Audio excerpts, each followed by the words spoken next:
300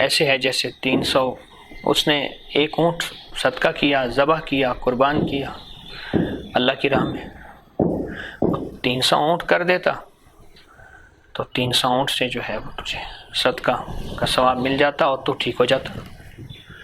اچھا میں نے ان کی بات تھی تو میں کوئی غالباً 16-17 سال کا ہوں گا اندازہ، کم و بیش اس سے بھی کم ہوں گا۔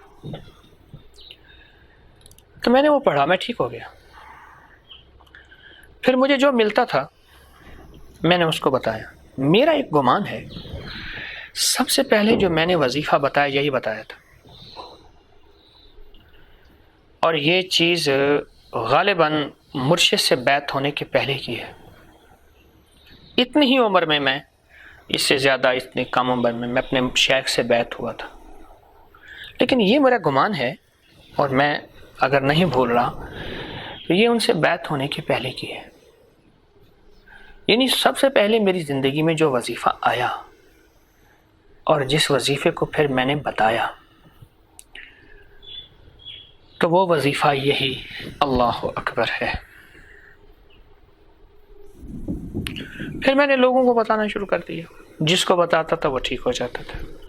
دنیا کی کوئی بیماری ہے، بڑی سے بڑی، چھوٹی سے چھوٹی، مایوس سے مایوس، پریشان سے پریشان، میں یہ کہتا کہ صبح شام 300 بار اللہ اکبر پڑھ، 10 منٹ سارے لگتے ہیں، اول آخر 3 دفعہ درود شریف۔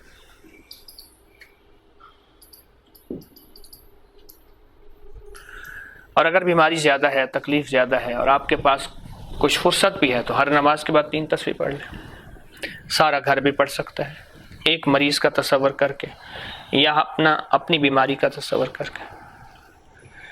مجھے خیال آیا رمضان میں ہم سب سے زیادہ اللہ اکبر کہہ رہے ہیں اور کہہ بھی نماز میں رہے ہیں، فجر سے لے کر اگر کوئی بندہ تہجد پڑھتا ہے، پھر سنتیں پڑھتا ہے فجر کی، پھر فرض پڑھتا ہے، پھر اشراق پڑھتا ہے، پھر چاشت پڑھتا ہے، پھر ظہر کی سنتیں فرض، سنتیں نفل، پھر عصر کی سنتیں فرض، پھر مغرب کی فرض اور سنتیں، پھر عشاء کی سنتیں فرض، پھر 20 تراویح، بہت زیادہ اللہ اکبر بن جاتا ہے۔ اگر کوئی گنے تو سینکڑوں بن جائے گا۔ ایک ہے عمل نماز کے علاوہ، وہ ایک عمل ہے، ایک عمل وہ ہے جو نماز میں کیا جائے، ایک عمل نماز کے باہر ہے، ایک عمل نماز کے اندر ہے۔ جو عمل نماز کے اندر ہے اس عمل کی طاقت اور ہوتی ہے، اس عمل کی تاثیر اور ہوتی ہے۔ اللہ اکبر ہر لمحہ، ہر لحظہ، ہر قدم مبارک نام ہے اور اللہ جل شانہ کا عظمتوں والا نام ہے، اور اس میں ذات ہے۔ سارے نام اس میں صفات ہیں، اور جو اس میں ذات میں طاقت ہے وہ کسی اور نام میں نہیں ہے۔ اللہ اکبر، جو اس میں ذات وہ کسی چیز میں نہیں ہے۔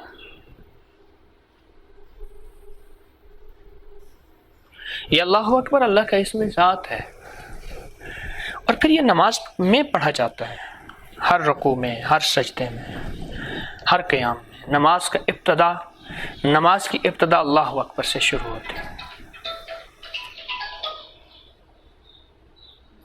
اللہ اکبر سے شروع ہوتی ہے۔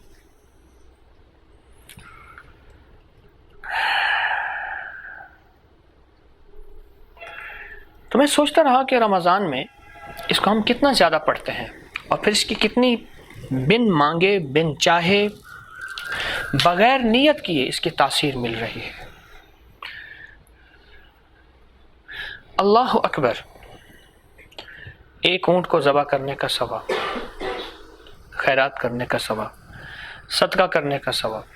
ایک اور روایت سنیں، اللہ اکبر پڑھنے سے زمین سے لے کر آسمان تک جتنا بھی یہ خلا ہے، خالی جگہ ہے، ساری نیکیوں سے بھر جاتی ہے۔ اگلا ثواب ہے یہ خالی نیکیوں سے بھر جاتی ہے. ثواب زیادہ ہوگا، گناہ تھوڑے ہوں گے. قیامت کے دن اللہ پاک نے یہ اللہ کا نظام نہیں ہے کہ ساری ہی نیکیاں لو. ہاں، جس کا ترازو جھک گیا. حکومت بھی 33 نمبر پہ پاس کر دیتی ہے، 100 سے 100% نہیں مانگتی. شان کریمی ہے. بندہ تو 100 سے 100% کرنے کی کوشش کرتا رہے. اس لیے ہمارے ہاں کوئی مسلک، کوئی فرقہ، کوئی ایسی چیز، ہم اسے 100% پہ ہم معاف نہیں کرتے، اور ایک پل میں ہم اسے کافر کا دعویٰ لگا دیتے ہیں، فتویٰ لگا دیتے ہیں، سٹیمپ لگا دیتے ہیں. اللہ بھی 100% نہیں مانگتا. اور پھر ہم لوگوں کو 100% پہ پرکھتے ہیں کہ نہیں یہ 100% ایسا ہو جائے. تسبیح خانے سے جڑا ہوا ہے، دیکھو جی ایسے ہے.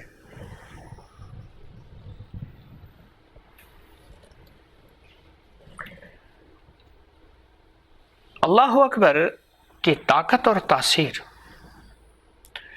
اتنی زیادہ ہے کہ جب نیکیاں زیادہ ہو جائیں گی، میں یہ کہہ رہا تھا، پھر گناہ تھوڑے ہو جائیں گے. جب گناہ تھوڑے ہو جائیں گے، اس کی رحمت خاص متوجہ ہو جائے گی، اور اس کا فضل، اس کا کرم متوجہ اسی وقت ہو جائے گا جب گناہ تھوڑے ہو جاتے اور جب نیکیاں زیادہ ہو جاتی.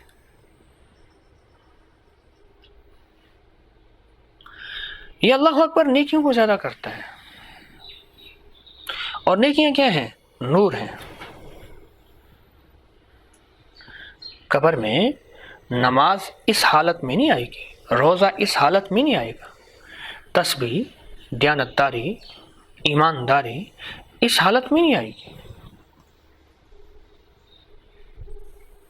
وہ ایک نور بن کے آئے گا.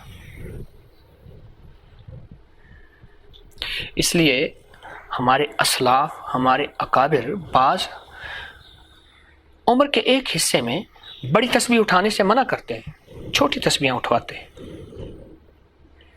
میں خود چھوٹی تسبیحوں سے بڑی تسبیح پہ آیا ہوں. اٹھاتے نہیں، منع کرتے ہیں کہ تسبیح پھری پر دل نہ پھریا، کی لینا تسبیح ہاتھ پھڑ کے ہو، چلے کتے پر رب نہ ملیا، اور کی لینا چلیاں چ وڑ کے ہو، بلیا جاگ بنا دودھ نہیں جمدا، پمیں لال ہوئے کڑ کڑ کے ہو. کسی مرشد کامل کے بغیر. اس لیے ہمارے اسلاف، بڑے بزرگ بڑی تسبیح ایک پل میں اٹھانے سے منع کرتے ہیں. بڑی حکمتیں باریکی ہیں روح کی دنیا میں، سائنس کی دنیا میں بڑی باریکی ہیں. یہ تار پازیٹیو ہے، یہ تار نیگیٹو ہے، یہ بجلی کی یہ ٹھنڈی تار ہے، یہ گرم تار ہے، یہ یوں ہے یوں. بھائی تاریں تو ہیں، انہوں نے کہا پھر ملا کے دکھا. اب دونوں کو ملایا اور دھماکہ ہوا. چھوٹی چھوٹی باریکیوں کو تم کہتے ہیں ہاں بالکل ٹھیک ہے. ان دو دعاؤں کو نہ ملانا، کیوں جی؟ دھماکہ ہو جائے گا. یہ دو دعائیں آپس میں مل گئیں تو سائنس کے فارمولے تو کہتے ہیں، بڑی ریسرچ ہے، اور کسی فقیر کی روحانی دنیا کے چھوٹے چھوٹے راز کہتے ہیں. کیسے ہوگا یہ؟ کس طرح ہوگا؟ پھر اپنے ذہن سے اس کو تولتے ہیں، پر یہیں سے بدگمانی اور شک میں مبتلا ہو کے گر جاتے ہیں، کوئی پیچھے چلے جاتے ہیں. جب نیکیاں زیادہ ہوتی ہیں اس وقت گناہ تھوڑے ہو جاتے ہیں. جب گناہ تھوڑے ہوتے ہیں اللہ نیک کی طرف اپنی خاص نظر فرماتے ہیں، اور اس کی خاص نظر میں سارے کام ہو جاتے ہیں. ایک قطرہ جو بخشے مینوں کم بن جاندہ ہی میرا. ایک قطرہ مولا مجھے بخش دے، اپنی رحمت کا، اپنی عطا کا، اپنی بخشش کا، اپنے فضل کا، اپنے کرم کا، میرے کام بن جائیں گے. مجھے سہل ہو گئی منزلیں کہ خزاں کے رخ بھی بدل گئے. تیرا ہاتھ میں آ گیا تو چراغ راہ کے بھی چل گئے. اللہ اکبر. جہاں اور نیکیاں جہاں اور اعمال نیکیاں بڑھانے والے ہیں، وہاں اللہ اکبر نیکیوں کو بہت زیادہ بڑھانے والی ایک نعمت ہے، اور ایک بہت بڑا صدقہ ہے، اور ایک بہت بڑا اجر ہے. پھر بات وہی ہے، ایک وہ ہے جو نماز سے پہلے، ایک وہ ہے جو نماز کے بعد. جو نماز کے اندر عمل ہے اس کی طاقت اور ہے. کیوں؟ نماز کی مثال ایسے ہے، اللہ اور بندے کے درمیان آپس میں باتیں ہو رہی ہیں، باتیں ہوتے ہوتے تھوڑی سی بات بھی اگر کوئی بندہ منہ میں کہہ دے تو کیا کہا؟ اس نے نہیں کہنا بولو، جب میں کہہ رہا ہوں بولو تیری ہر خواہش پوری ہو جائے گی، اس نے ڈرتے ڈرتے کہا، اس نے کہا جی یہ بات ہے، تو کون سا مسئلہ ہے، پوری کر دو۔ جب بندہ نماز میں ہوتا ہے تو بندے اور اللہ کے درمیان کی یہ کیفیت ہوتی ہے، یہ کیفیت ہوتی ہے۔ پھر بندے اور اللہ کے درمیان میں جب یہ کیفیت ہوتی ہے، پھر یہی انسان عزتیں اور ترقیاں اور کمال اور کامیابیاں پاتا ہے۔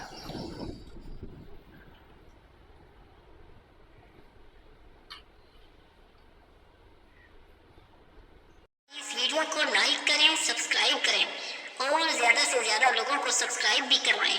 آپ لوگوں کے لیے صدقہ جاریہ بنے۔ اللہ آپ کی تمام مشکلات کو ختم کرے۔